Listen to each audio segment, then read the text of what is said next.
kom afsobakle. Ameka, Lukania som afsobakle. Enye mau, si wo katan. Enye mau, si wo katan.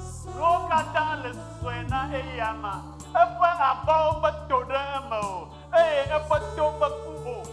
Yehowa ba pada kamasunam magade pada magade wo nyalama. Ele gegende ema. Ele gegende wo nyalama. Pada esiene tsonyama beya no bakplila beya matitre beya wafanao. Bakale no soso. Na wa benyako. Kronu lo dine. Agabati okata onto ne jeba ya glone. Lusi okata leno aban matewila ko le bobo na Yehowa. Ebe nyenye Yehowa. Dena de sasanama. Dena de uonama.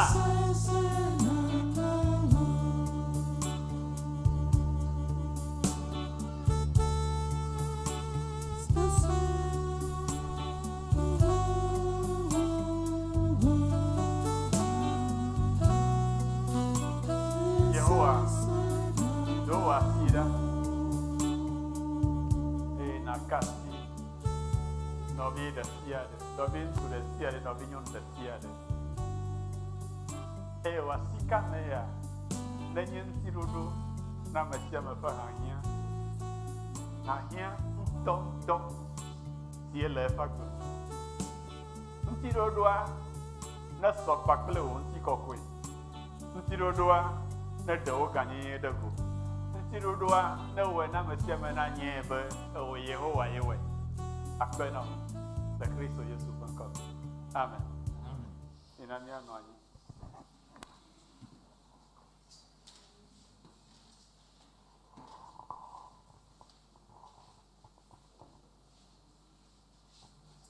Hallelujah.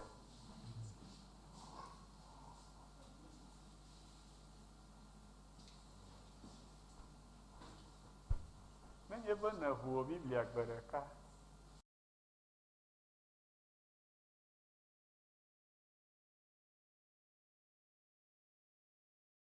Kwa mi ya papa miro la kwa nka ga jole ka jina mi egbe ne o Biblia o na wale ke ren ka na o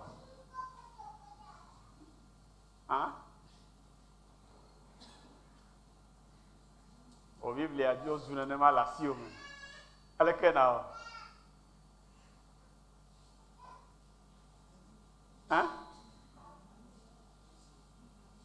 Kainawo, Biblia ozuna ne mala siome, le kainawo.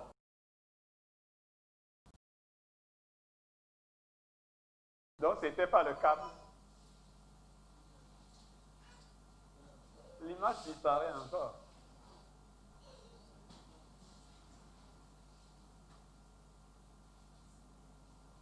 Yehowa, kwa gbenami. Na efoyime mi egero. Le Yehowa bonenye von Yehowa. Von Yehowa. Blan obi obe von Yehowa. Blan doki obe von Yehowa. Didier von Yehowa.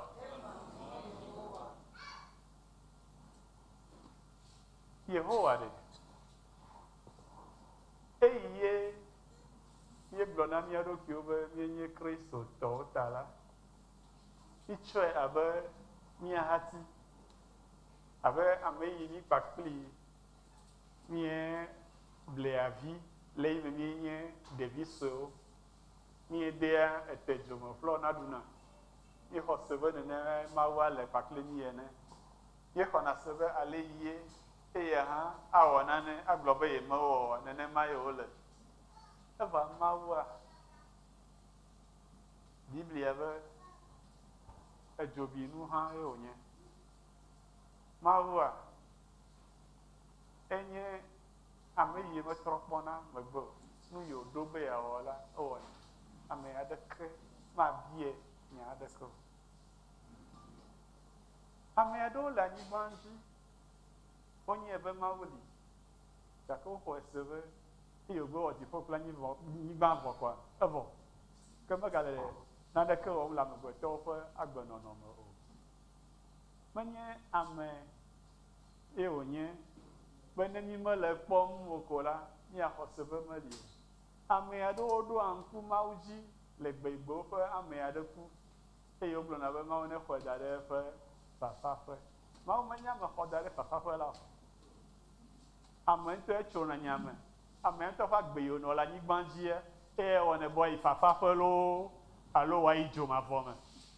Ta ne ame aɖe nɔ gbe ku vɔ ya la,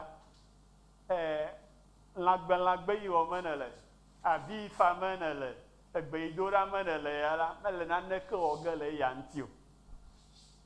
Do yi avifafa wa awɔe be wòntɔ ale dɔ ava yi tsi kɔdzi. Amen. Do yi nenye be lolo akpa ya me ku nɔ ye ne fa avi dzidzi ne do ko nuɖuɖu kaka le kɔsiɖa tɔ̃ le ti ɖeka anyama ya ade dzi o. Bɔn numaɖumaɖuma wòavi mafamafama awɔ avi fafama kpɔ wɔ naneke le ameyinugbeya ya ŋuti o. Nyemenya ne me kɔ o. Nyemegblɔ be na amewo ku megafa avi o lo, na ame kua eve na ame sia me. Nenye avi ya fa afi ye wòdzi ate ŋu dze me afa avi fa. Vɔ avi fafa mewɔ naneke le ame kukua ŋuti o. Na ame aɖe mefa avi oa mewɔ naneke le ame kukua ŋuti o. Ame aɖe dzɔ ga o, ame aɖe medzɔ ga o, mewɔ naneke le ame kukua ŋuti o. Mi ƒle aɖaka ɖi o, mi meƒle aɖaka ɖi o, mewɔ naneke le ame kukua ya ŋuti o. Ne ŋuti le ati anyivoa mewɔ naneke le ame kukua ŋuti o. Ɖoa amea edzo le eƒe xɔ me. Exɔa ye nye ŋutilã ma. Mekɔa. Mi gatsɔ Mawu be enye amewo xɔ da ɖe fafaƒe la ɖeɖe ko o. Míaƒe Mawua dzobinue wònye. Eye nenye be eɖe mɔ nea ado dzo ɖe me o, yi ke wòafia nu yiwo katã menye nu nyuiwo le me o. Afia nu siwo katã metso ya gbɔ bena nàte ŋu adza na eya ma. Amen. Mawu ma ele gbɔgblɔm na viawo. Mekawo nye viawo? Ame yiwo xɔ Kristo Yesu abe woawo ŋutɔ woƒe aƒetɔ kpakple woƒe luvɔɖela. Ame yiwo tsɔ woƒe agbe nɛ blibo eye woɖe mɔ be Kristo ŋutɔ ko nenɔ agbe le yewo me. Ele gbɔgblɔm na wo bena megavɔ̃ o. Ele gbɔgblɔm na wo dome ame sia ame be megavɔ̃ o. Mose ƒe agbalẽ gbãtɔ, eta 15. Le ta 14 mea, ta 12 mea, Mawu yɔ Mose be nedzo le Kaldea anyigba dzi le Ur. Mose ɖo toe eye wòle dzodzo gea, ekplɔ etɔria yɔvi Lot ɖe asi. Le woƒe ƒomea mea, tafalatse alɔme ya le wo si. Ega le wo si. Ta hafi wòadzo le Ura, menye srɔ̃ ɖeɖe ko woɖe o. Subɔviwo hã nɔ si. Ame ƒeƒle ŋutsuwo, ekluwo ƒe ame ƒeƒle nyɔnuwo, kosiwo nɔ esi. Lãhawo nɔ esi zã. Mawu gblɔ nɛ be ne wòdzo le ti ma yi afi yi ati anyigba yi afi ye dzia, yeana be eƒe ŋkɔ anyɔ, yayrae eye wòazu yayra na anyigbadziƒomewo katã. Ame siwo yrae woayra wo, ame siwo ƒo fi de woa Yehowa yakpɔ wo gbɔ. Haleluya. Eɖo to. Ebe wòazu dukɔ geɖewo fofo. Evɔ ga ma mea, evi ɖeka teti hã menɔ Mose si o. Abraham si o, sorry. Abraham be nyagblɔ mele be Mose. Evi ɖeka teti hã menɔ esi o, vɔ ga ya le si zã. Abraham ɖo to Yehowa eye wòdzo yi va yi ɖo anyigba dzi. Metsoe kpee. Va ɖo afi aɖe va do dzesi be anyigba ye le yewo sia, ye ke le mama kpakple nɔvia tɔria yɔvi Lɔta, anyigba mesɔgbɔ na wo le woƒe lãhawo ƒe agbɔsɔsɔ ta. Ta dzre va nɔnɔ woƒe lãkplɔlawo dome. Ok, Lot enya. Tɔriwo menye me le abe tɔwo ene. Menye wobe dzre nanɔ wo lãkplɔlawo kple nye lãkplɔlawo dome. Ne wòle nenema ava nye dzre le wo kpakple nye dome. Ta nu yi míawɔ le.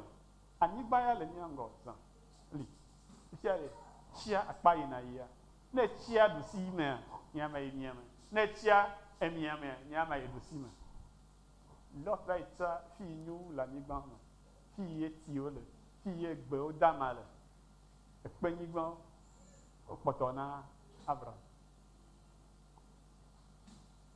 eye Lɔt dzoa eva yi tso ekɔƒe ɖe Sodom dua gbɔ pa Sodoma woawo nye ame wɔ enu tovo ŋutsu dɔ na ŋutsu gbɔ le dua me eye nu gãwo wɔna Lɔt va yi gogoa Lɔt dze woƒe nuwɔnawo kpɔ Mawu va tso nyame be ya azã asi ɖe wo dzi ta eɖe mɔ be efiawo me ne wowɔ ƒuƒoƒo wowɔ aʋa ɖe Sodom Gomora kple du siwo ƒo xlã wo la ŋuti woawo hã wonye fiawo matɔ̃ ƒoƒu ɖeka gake efia ne ma tso ɖe ŋutia woɖu wo dzi eye woɖe aboyo wo ame geɖewo Lɔt hã le ame siwo ɖe aboyowo la me ame ɖe va yi gblɔe na Abraham be nenema ye woɖe aboyo tɔɖia yɔmi menye be nenye gbe le míaƒe ɣeyiɣia mea ame geɖewo agblɔ be ekpɔe gakpɔe ke alo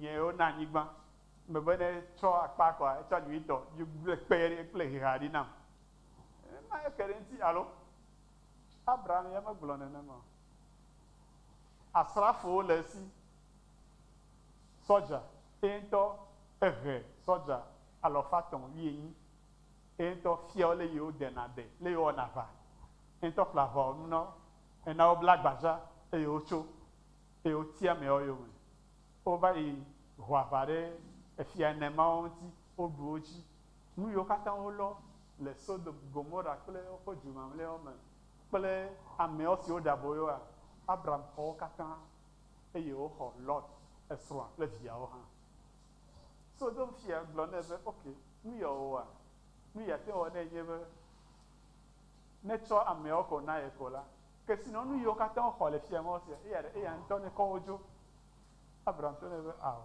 mayi nenema elabena ye la ye kɔ asi dzi na Yehowa ye tsɔ yeƒe agbe na Yehowa ye ka atam na Yehowa ye bla ŋgba kple Yehowa be nu si wòna ye la eyae yaxɔ evɔa Mawu ma ɖe edo yayra ƒe ŋugbe na ye ta ye maxɔ naneke le ya Sodom fia si o neganye afɔkpa ɖeka be ka ɖekae hã ye maxɔ anye be ne ye xɔea nyitsɔ ƒe ɖeka eve ƒe atɔ̃ ƒewo ƒe 20 megbe ava gblɔ be eye wɔ ye Abraham yezu kesinɔtɔ ta ye maxɔ naneke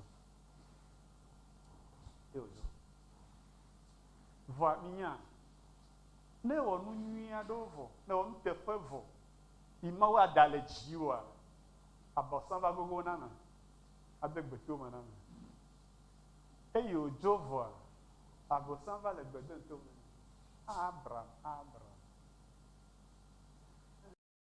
leke ne wɔ movi nu alea leke ne wɔ lã nu alea kesinɔtɔ be taɖodzinu nye ka yagakpɔ kesinɔnu ɖe dzi wò ŋutɔ menye wò ŋutɔe xɔ wo asrafowoa menye wò ŋutɔe na hehewoa menye wò ŋutɔe ƒle aʋawɔnuwo na woa menye wò ŋutɔe fia wo aʋawɔwoa eyi ne kplɔ wo ɖe menye wò ŋutɔe ɖe susu ɖe ate mawo ɖe teƒe tɔ̃ bena miate asi efia enemawoa eyi wo be Sodom fia ɖe ebie nanea menye ŋutɔ ƒe gblɔ na wo be natsɔ kesinɔnuwo ɖe asi amewoa nenema ko na awɔe hafi wòanya efia ne yawo dzi ne va yi dua wosese hafi wosia wote ɖu fia wo matɔ̃ dzi fia wo ɖeka koe va yi ɖu wo dzi nya nu wowɔ gea woagbɔ ɖe me se wogava yi na hehe woƒe asrafowo kɔa woava ho aʋa ɖe wo ɖeka ŋuti o ale wòadzɔ hã nye kpɔ ge nu yi nakpɔe ne ɖe ne xɔ numɔ tetea nate ŋu dzra wo aƒle aʋawɔnu yeyewo na asrafowo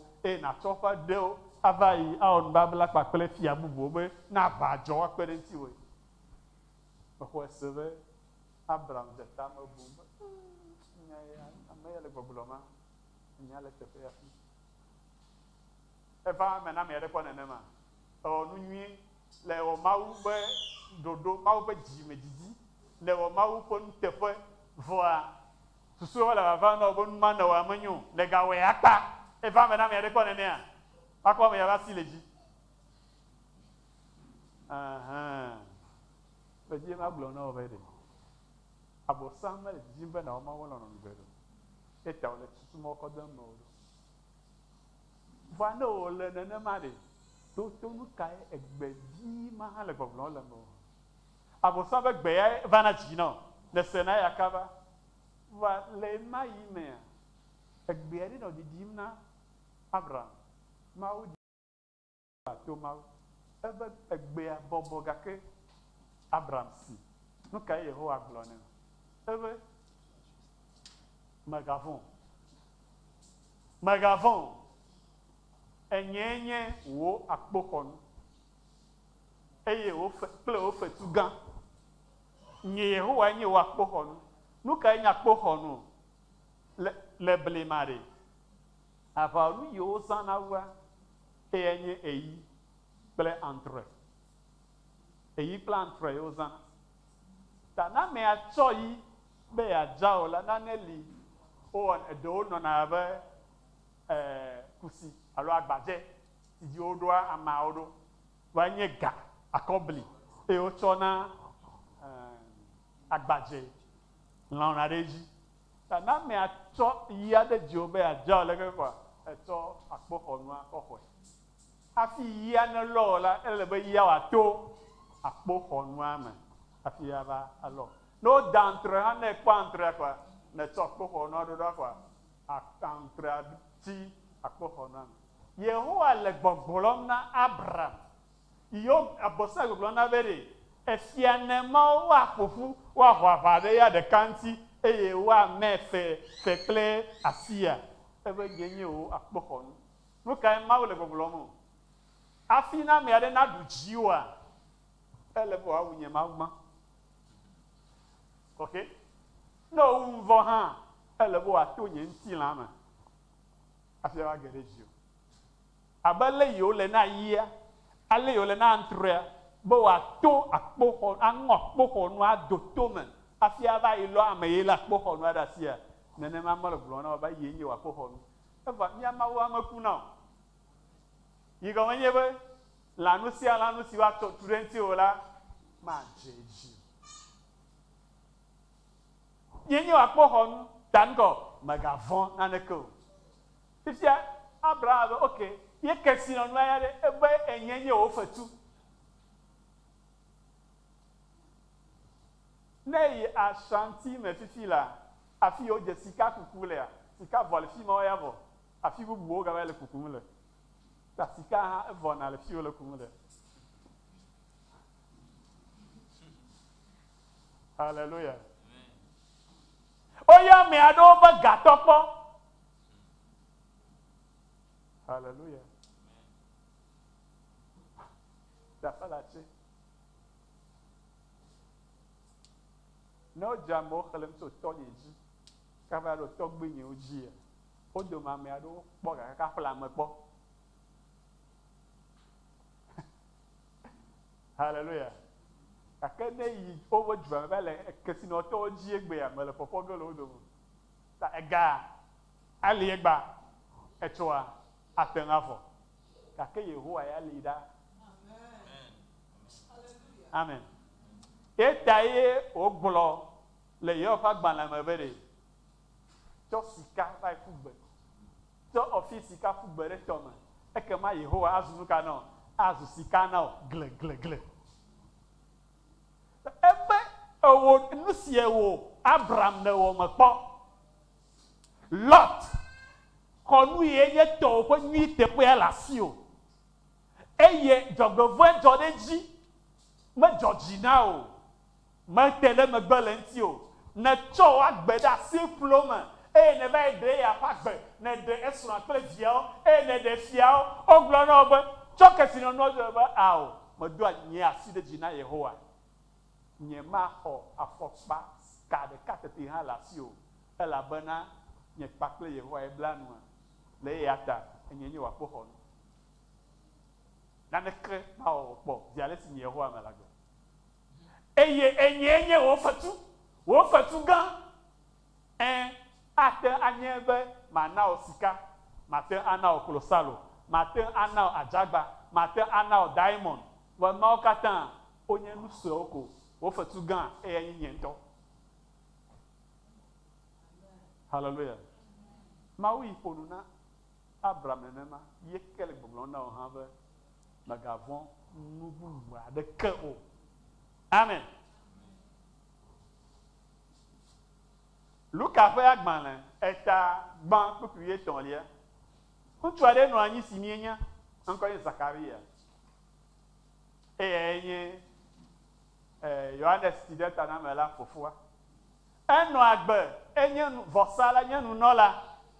Esrɔ̃a Elizabeth, wonɔ nyuie, Biblia ɖi ɖase le wo ŋuti be wonye ame kɔkɔewo, wonye ame dzadzɛwo, wolé Yehowa ƒe se me ɖe asi, wowɔ ɖe dzi tso woƒe ɖevi me ke.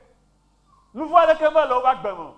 Gake wotsi belibeli, evi ɖeke mele wo si o. Menye be ɖewo medzi be yewoadzi vi o, menye be ɖewo medo gbe ɖa na Yehowa, menye be ɖewo mesa vɔ na Yehowa, vɔ womekpɔ via ɖeke dzi o. Ga ɖe me va ɖo. Abia be etome viwo la gava yi sa vɔ le Leviviawo dome. Eye wodea akɔ ava dze ametsitsia Zakaria dzi be ne wòava yi asa vɔsa veveli be vɔsa na Yehowa. Eyi ɖe vɔsamekplia gbɔ kasia, ne kpɔ vɔsamekplia ƒe ɖusimea, mawudɔla aɖe vɔvɔ̃ li. Mawudɔla be megavɔ̃. Kpukpui etɔ̃lia, elabena wo gbedodoɖawo ɖo Yehowa gbɔ. Eye eƒe amenuveva na wo. Ta esrɔ̃ nyɔnua le fufɔ ge eye wòadzi vi na wo. Eye nàyɔ eƒe adzi vi ŋutsuvi na wo. Eye nàyɔ eƒe ŋkɔ be Yohanes amenuveve. Hallelujah. Medzi ma gblɔ na wo be nu yiwo katã do vɔvɔ̃ na wo va dzi. Nu yiwo katã negblɔ be fi me va ɖo fifia le agbea me ƒe yi me xɔ egbea nu yiwo me to eye mekpɔ yi aleke o, eye mewɔ yi aleke o, eye mewɔ ke me o kɔa, ekema evɔ na nye azɔ. Medzi ma gblɔ na wo be futɔ la ƒe alakpae. Yehowa be megavɔ̃. Yehowa be megavɔ̃. Elabena eyae nye ame si ate ŋu awɔ geɖe sawo nu siwo katã miesusu. Ate ŋu awɔ wi.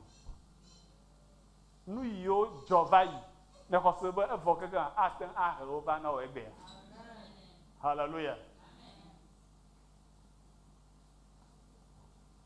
Luka ƒe agbalẽ ta 12:29. Yehowa be hasue megavɔ̃ o. Elabena enyo Mawu bena wòatsɔ fiaɖoƒe ana mi. Hallelujah. Mipɔle nye sugbɔe. Sugbɔ ŋutɔ zã alo? Sugbɔ zã. Mi me sugbɔ zã. Gake ɖe nenye be mi nye nuteƒewɔla oa, Mawu ana míaƒe ŋkɔ anyɔ. Menye míawo be ŋkɔ eye abe ŋkɔ anyɔ le mía me. Ebe yeatsɔ dziƒo fiaɖoƒea ana mi. Dziƒo fiaɖoƒea, nu ka wɔ dziƒo fiaɖoƒea le anyigba dzi o? Luvɔwo. Luvɔwo.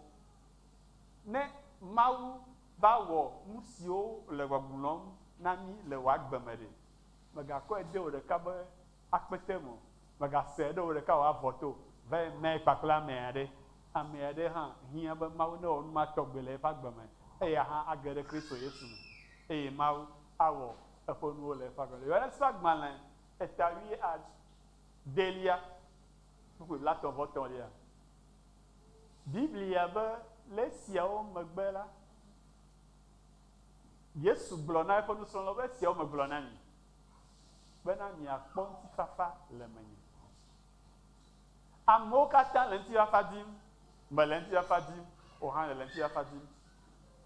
Va ŋutifafa didia eya wɔ ne ya amewo va yi ɖo na hunɔwo gbɔ. Ye wɔ ne ya amewo yina mamiwo gbɔ. Ya amewo zuna trɔxɔlawo. Ya amewo zua afaxɔla. Ake Yesu le gbɔgblɔm na eƒe nusrɔ̃lawo be le ye me ko woakpɔ ŋutifafa le. Hallelujah. Ame aɖe le nya sem a? Ŋutifafa mele ame aɖeke me o. Hunɔ ŋutɔ kpɔ ŋutifafa vɔa. Hunɔ kpɔ ŋutifafa fi wòle ƒe tatrɔ ƒe sia ƒea. Ye ne wòle ƒe tatrɔ gbea wòakpe hunɔ bubuwo. alo nɔvi nye wo ɖe mili kple ma woakpe ŋunɔ bubuwo woava sadzo yeyewo nɛ ƒe sia ƒe lo ƒe sia ƒe ta na ame ɖe hã le ƒetatrɔ ge le afi ɖe woakpe ye hã yi eye hã va yi sa ɖe na amea ɖe ŋutifafa le wo sia fi wole ma wɔ ma ŋunɔ mekpɔ ŋutifafa o ye na yi ŋunɔ gbɔ ŋunɔ va nɔ ŋutifafa hallelujah nyitsɔ mese be wobe amea ɖe le gadim kaka amewo va gblɔ nɛ be ne va yi Ghana me ŋutsu aɖe le afi ma ne etsɔ akpewo yia awɔe ne woazɔ akpe 100,000 ne etsɔ akpe 100,000 yia awɔe ne woazɔ million ne mba bu dukame yewo lo wobe kɔƒe me kɔƒea lolo gã ɖe wobe nenye be ya ate awɔ akpewo woazɔ akpe 100,000 akpe 100,000 woazɔ million igɔme nye be ne metsɔ million yi nea awɔ woazɔ nu kɔ ƒe milia ok ne metsɔ milia yi ɖe ne wote le wɔm nenema nu ka ta ye ŋutɔ metsu du kpe be akra menye ne mi le gɔme sem o ne ŋutifafa mele ŋunɔ si o leke nyama ŋunɔ gbɔ be ne wɔ ŋutifafa nam o ne wɔ ɖagbe nam Yesu be le menye miakpɔ ŋutifafa le xexea me la miekpɔ xaxa megblɔ miakpɔ xaxa o ebe miekpɔ xaxa ame sia ame yi le xexea me ya xoxo ko la xaxa le enu xaxa tui vɔ xoxo ekpɔ xaxa xoxo xexea me nɔnɔ xaxa me nɔnɔ ye ta ɖewo yi menye xexea me ye eƒeawo be wogblɔ afi o ava le yi ye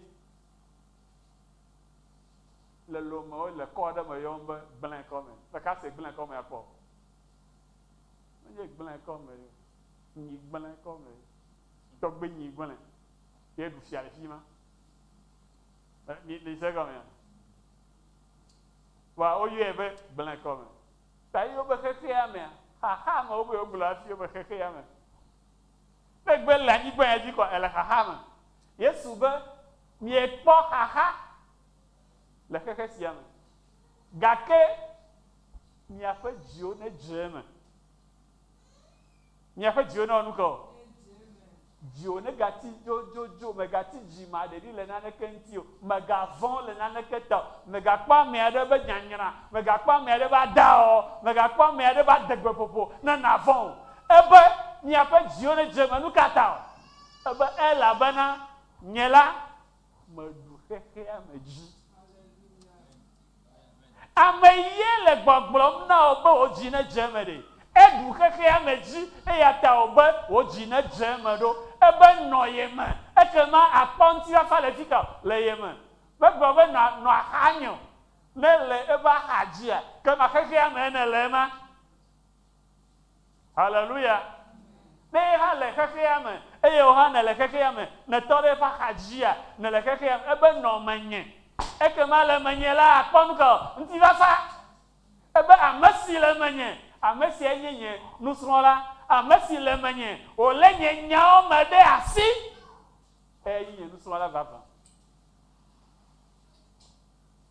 haleluya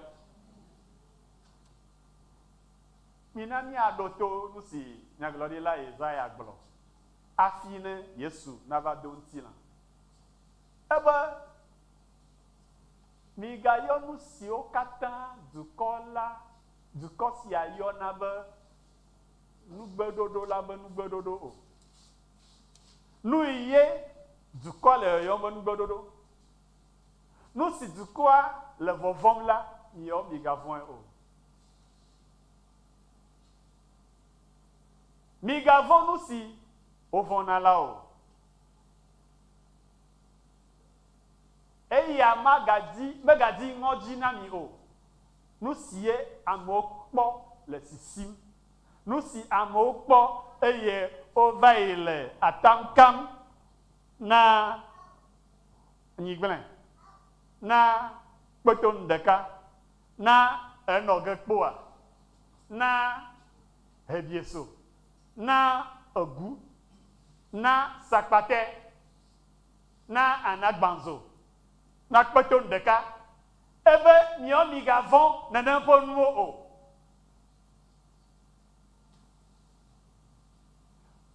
Mibu Yehowa Zebaoth kɔkɔe eye eya nenye vɔvɔ kple ŋɔdzi na mi.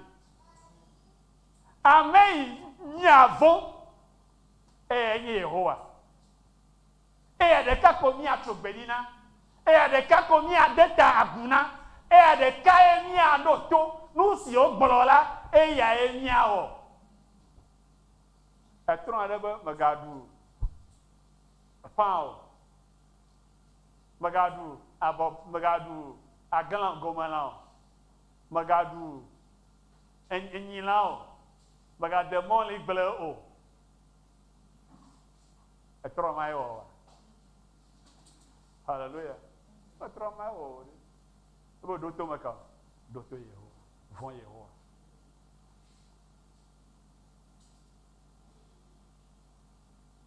Eyae anye kɔkɔe na mi. Eye azu kɔkɔeƒe na mi.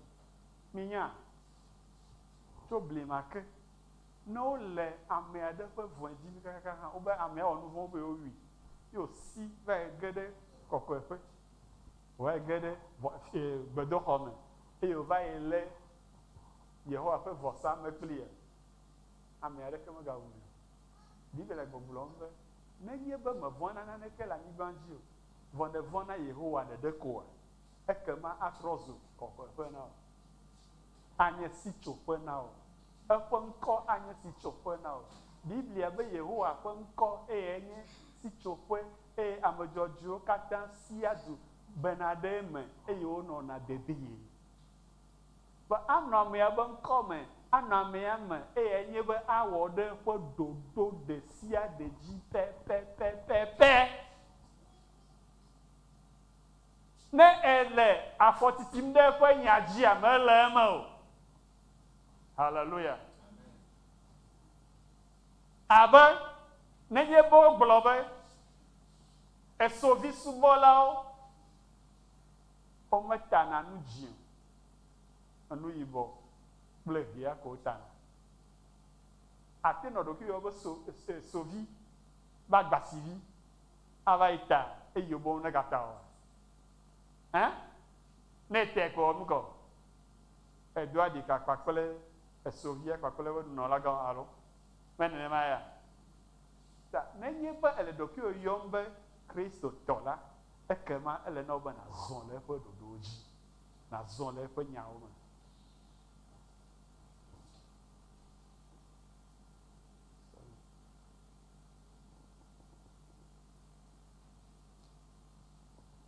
Nenye be Mawu ewɔ Mawu kɔkɔea, ele na wo be wo ŋutɔ hã nanɔ kɔkɔe. Mate awɔ Mawu kɔkɔe anɔ eƒe se dzi dam o. Mate awɔ Mawu kɔkɔe, mate asro Yehowa ɖa, mate avɔ Mawu. Evɔa anɔ eƒe enya dzi dam ɣe sia ɣi o.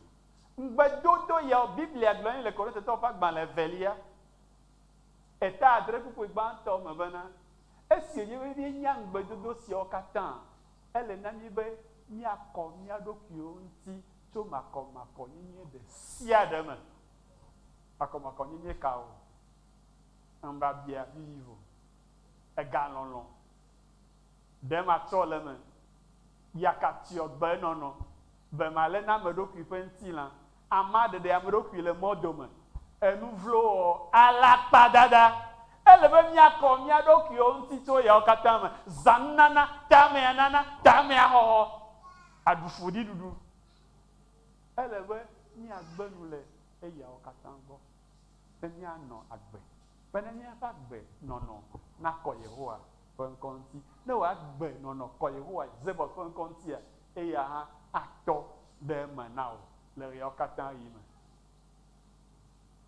Mina miaɖo to Kristo Yesu ƒe nya si eya le gbɔgblɔm. Egblɔ na mi le Luka ƒe agbalẽ tawi eve kpukpui ene kple atɔ̃lia me bena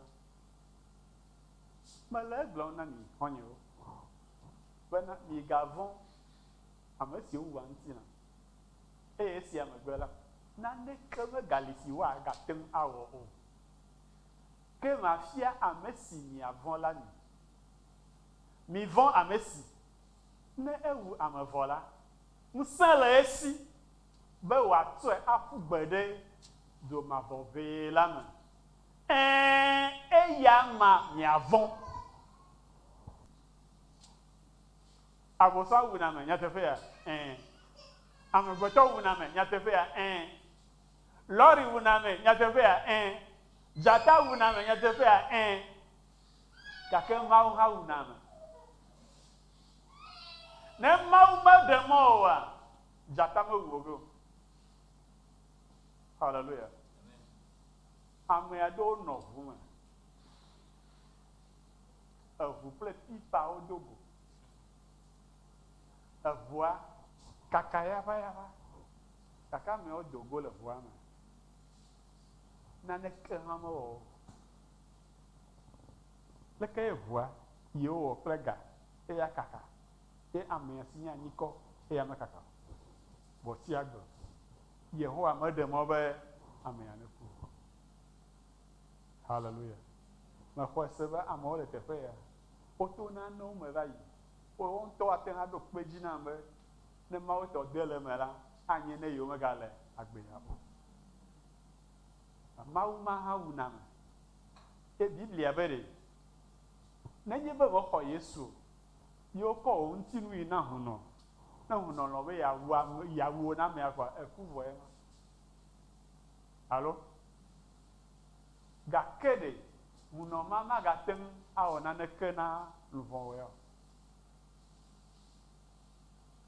Ne Mawu ya wua ne wòna wò ŋutilã agbevɔ le eme ŋutete le esi be wòatsɔ wò luvɔ ade dzomavɔʋe la me ke me ka ye nàvɔ nàvɔ ame ya te ŋu ŋutilã ŋɔte wɔ neke na luvɔ oa ne Yesu metrɔ va kaba oa nye hã maku gbe ɖeka lo alo maku gbe ɖeka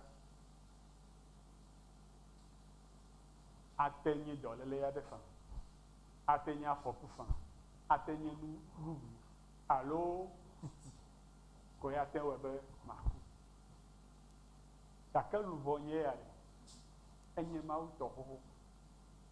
Amen. Ta ne mete ŋu lé Mawu ƒe ɖoɖo me ɖe asi kaka va yi do gbe ma gbea ekema ye le nye luvɔ xɔ ge akɔ agblɔ be ge ɖe wò aƒetɔ ƒe fiaɖuƒe la me. Vɔ nenye be mele anyigba dzi kpɔe be le yi dzrom nenema ye mawɔe ɖo ye dɔme ve Mawu o be o didi ɖe me ve nu be nava wɔ dɔ kpakpli me nu yiwo mele anyigba dzia ne le nye ŋkɔ gblem azɔ eya ta ne dzo le anyigba dzia enyo nam ŋutɔwo ye mekua Mawu make agatsɔ nye luvɔ ade fi ka dzomavɔʋe la me. Ta me ka ye wòle be mavɔ le anyigba dzi o mavɔ Trump mavɔ Macron Antonio Guterres hunɔ Yehowa ye mavɔ o hã vɔ Yehowa eye Yesu le gbɔgblɔ na mi ame eye ɖeka koe ate ŋu atsɔ luvɔ ade dzomavɔʋe la me. Mekawo nye wole gbɔgblɔ na mi ame kae nye ame sia migblẽ na be Yehowa ye.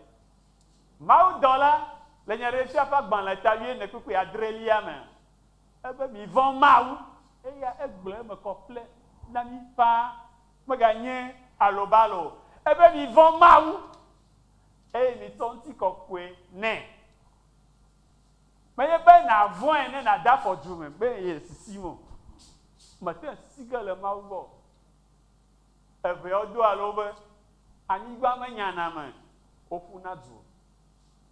David be ne ye gayi keke atsiaƒu ƒe goglia ƒe ke hã o asi o Yehowa ƒe asi anɔ dzinye le gama.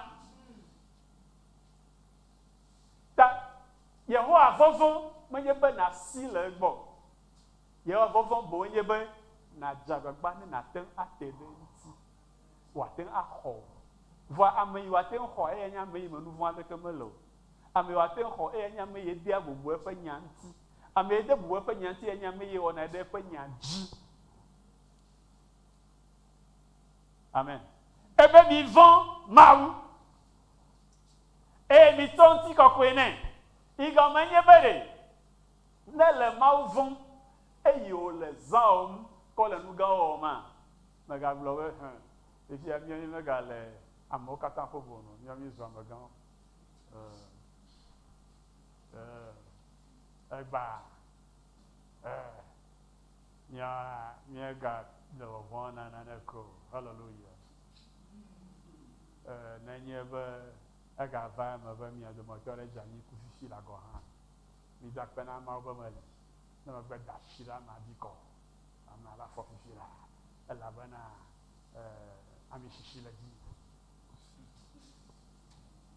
Nga wɔme nele Mawu ƒe ŋutikɔkɔea xɔm na ɖokuiwò, menye Mawu kafum nele. Biblia be mi vɔ̃ Yehowa eye mi tɔ ŋutikɔkɔe nɛ. Yehowa be nye mama nye ŋutikɔkɔe kple ame aɖeke o. Tatɔ ŋutikɔkɔewo katã na Yehowa. Hallelujah. Ne do gbe ɖa ɖe ame aɖe ta ye Mawu yra amea ɖe. Megakɔe kɔ ƒo adegbe. Ne Mawu ate ayra ame ma, o ƒe gbemado la fa. Ne Mawu dɔ be nava yi kpɔ amea ɖe, menya be amea le dɔ lé mi o. Ne yi kasi amea be dɔa,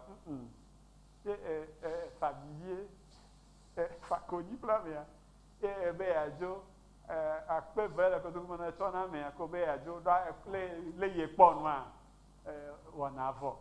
Ta magate ŋu do gbea ɖa o. Xɔsewoa le egbume ɖa ye tso be yeadzo kɔ gbɔ be trɔ yi va yi da asi ɖe amea dzi. Kɔa mafa me mana w'atsitre etso le w'aba dzi.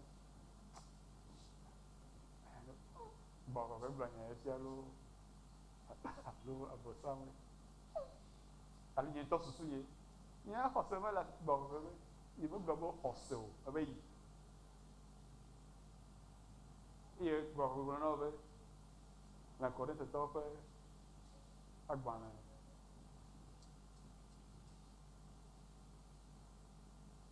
ali le Marko ta 8 na ƒe 8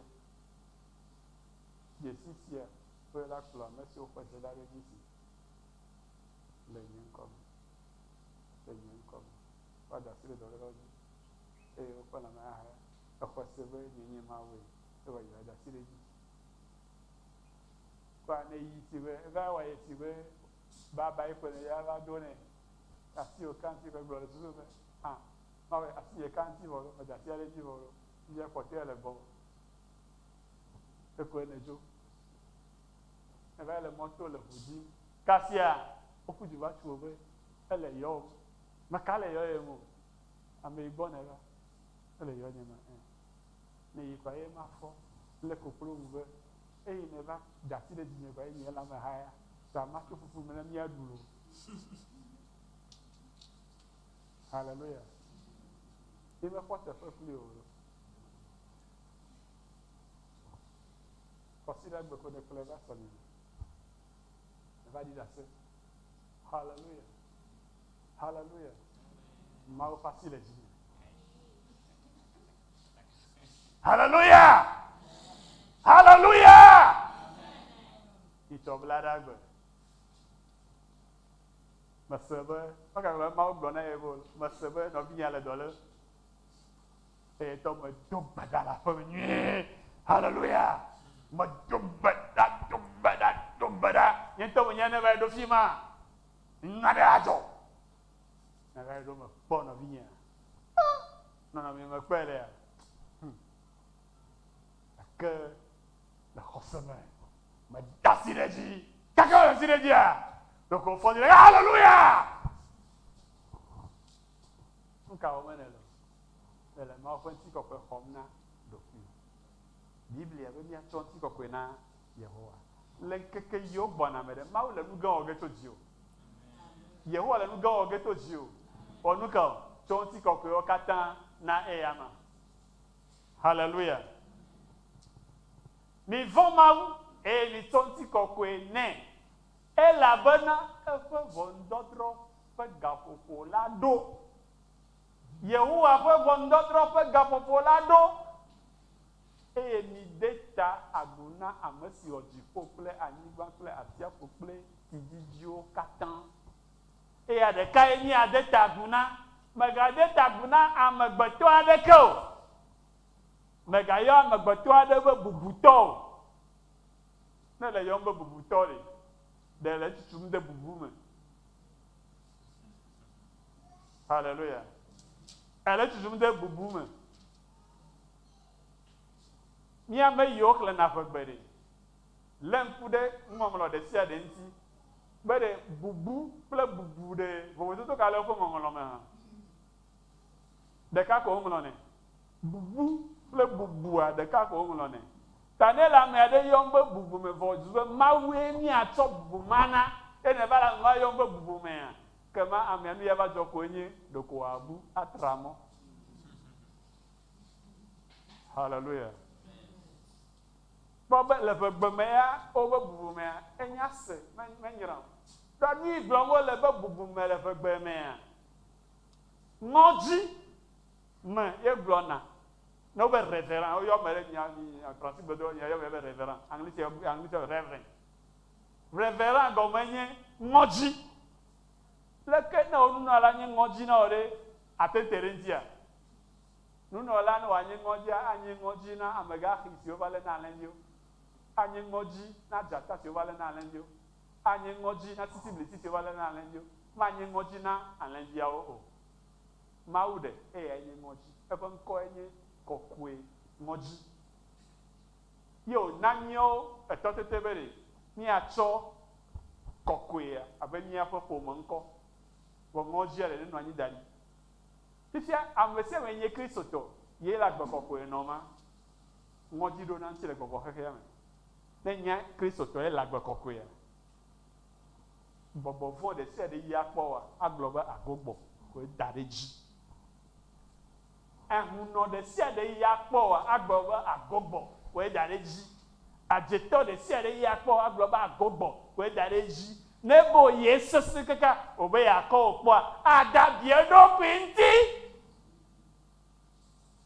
Egɔme nye be nukɔ ele agbe kɔkɔe nɔ. Ne gbe agbe kɔkɔea nɔnɔ bo ne yɔ ye be ŋɔdzi. Woaɖu o. Woaɖu o. Naneke manɔ eme o. Ɖɔ eva tsɔ Mawu be aheme ŋkɔ na ɖokui o. Ta ne wo dzɔdzɔm ɖe dziwòa Mawu abla bɔ. Made nume na wo kpɔ. Meɖokpe be kɔ na mia. Hã? Eya ye nɔvi nye Paul Atikpo gblɔna be enye amlima.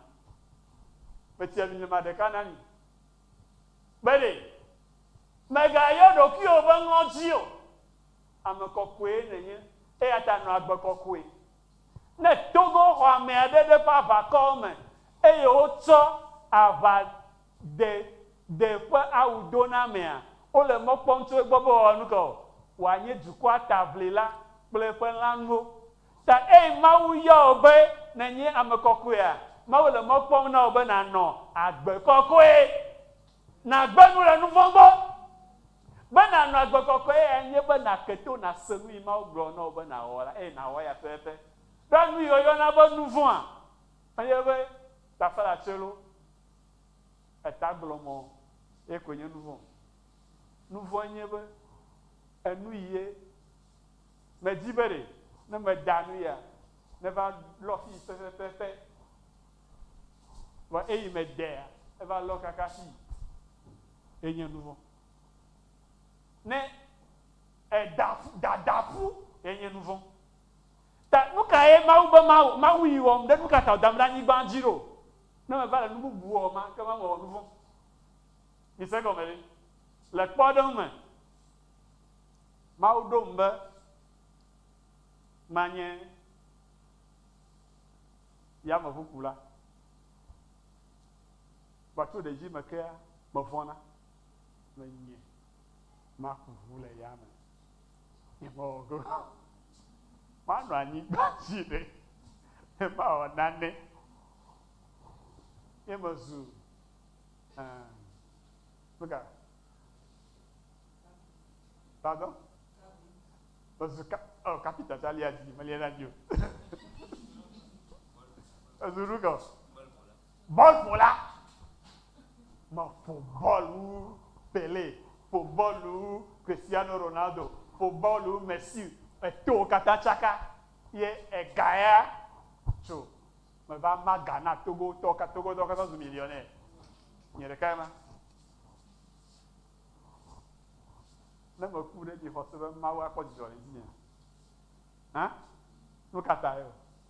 Moi, donc, je vais à football pour là. Donc, je vais à beaucoup là. Et voilà, à football pour là, je me dis, mais avec sport. Je me crois, mais avec sport. Je me dis, avec sport. Et nous, nous, comme on a tout autant, car quel est ma au là, nous vont. Alors, quoi? Aime quoi? Mais aime quoi? Il est affiné na anya, nous il n'est pas là ou là, elle est non bonne à d'auto mau.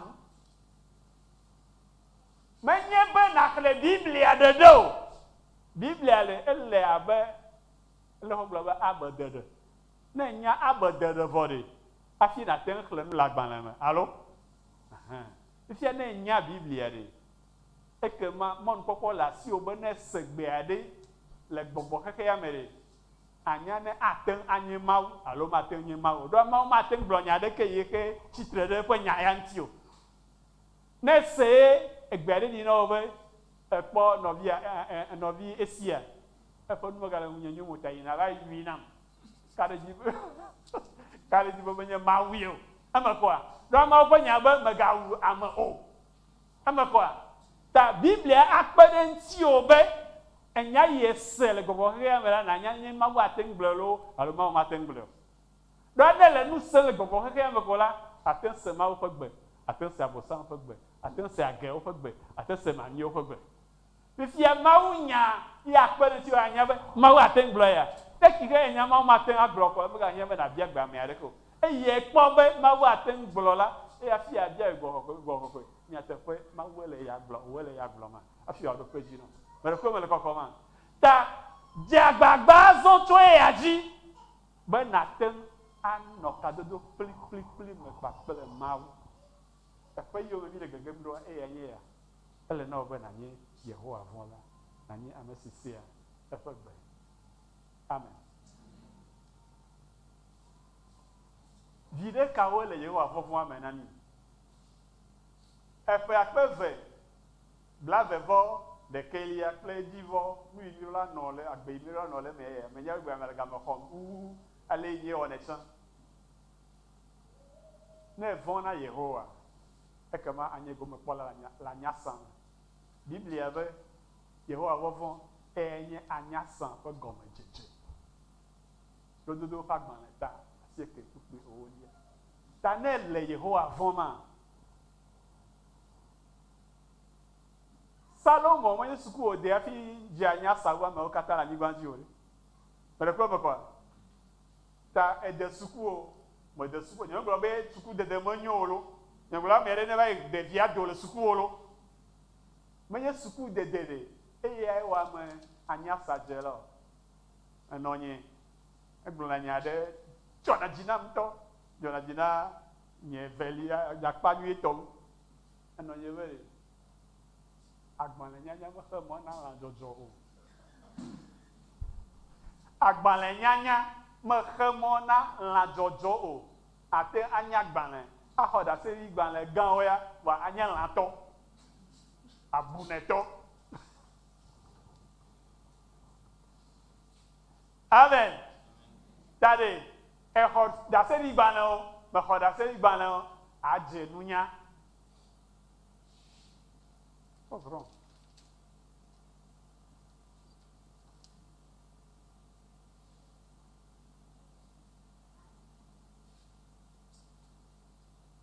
Sorry? What's that? Okay. Voilà, tu dis les. Il veut le dodo, ben, nunya alo anya sa ƒe gɔmedzedze nye Yehowa vɔvɔ̃. Yehowa vɔvɔ̃ nye nunya ƒe gɔmedzedze. Ta ne evɔ na Yehowa adze anya sa. Ne evɔ na Yehowa ate ŋu ɖo toe. Ne evɔ na Yehowa ate ŋu ɖo to Yehowa eye ate ŋu ɖo to ame yiwo dɔ ɖo ɖe agbɔ. Ate ŋu ɖo to ame yiwo dzi wòato aƒo nu na o. Hallelujah. Ame aɖe ke mate ŋu aɖo tom nenye be mevɔ na Yehowa o. Ne mevɔ na Yehowa mate ŋu aɖo tom o. Me kae nye ame nye nu kae menye o.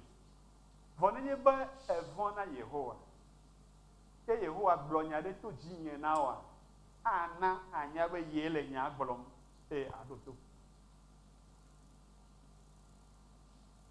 Eye nenye be evɔ na Yehowa la, le wò toɖoɖo ta nunya adzi ɖe edzi le wò agbe me.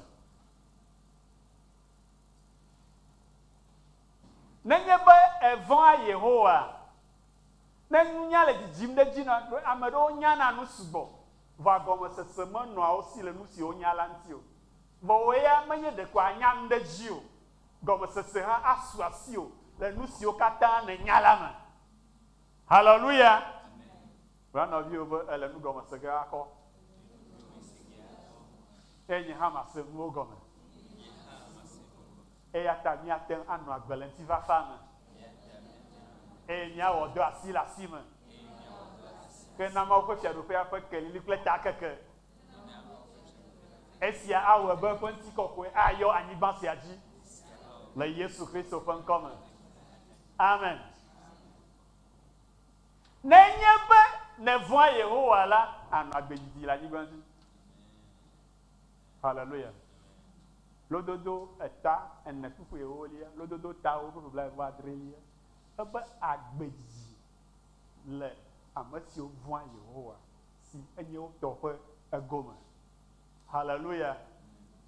Eye nenye be evɔ̃a Yehowa la, ne Yehowa va dze eƒe ehlɔ̃babia nuwo wɔm le anyigba dzi hã, akpɔ wò ya ta o, adzɔ wò ya ŋuti o. Ebe ye le vovototo de ge ame siwo vɔ̃na ye kple ame siwo mevɔ̃na ye o la dome. Ame siwo lɔ̃a ye kple ame siwo melɔ̃a ye o dome. Ame siwo subɔna ye kple ame siwo mesubɔna ye o la dome. Ame siwo lɔ̃a ye, ame siwo subɔna ye la, Yawɔwo woanye ye ƒe kesinɔnu tɔxɛwo eye yadzɔ wo ŋuti abe ale si ŋutsu dzɔa eƒe kesinɔnuwo ŋuti ene. Hallelujah. Hallelujah. Yehowa ƒe ʋɔnudɔdrɔ̃ ƒe game su. Ta ele na wò be nàvɔ̃e eye nànye gomekpɔla le viɖe yawo katã me. Míase nya tso nyagblɔla gbɔ, miaxɔe se be esia nye kpɔtɔe si nya ase le egbea me. Egblɔ le nyagblɔla ƒe agbalẽ ta 12 kple 13 kple 14 me be mina míase nyawo katã ƒe taƒonya. Mina míase nyawo katã ƒe taƒonya. Mawu ƒo nuwo katã ta vɔ hafi Yesu va anyigba dzi. Ebe vɔ̃ Mawu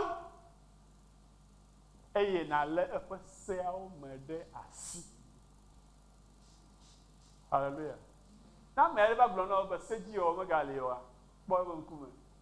Nagblɔ na be abɔsãŋ te ɖa le gbɔnye. Taƒonya, nyawo katã, nuwo katã, nyawo katã ƒe taƒonya eye enye bena vɔ̃ Mawu eye nàlé eƒe seawo me ɖe asi. Elabena esia nye amegbetɔwo katã tɔ. Ame aɖeke medo le eme o.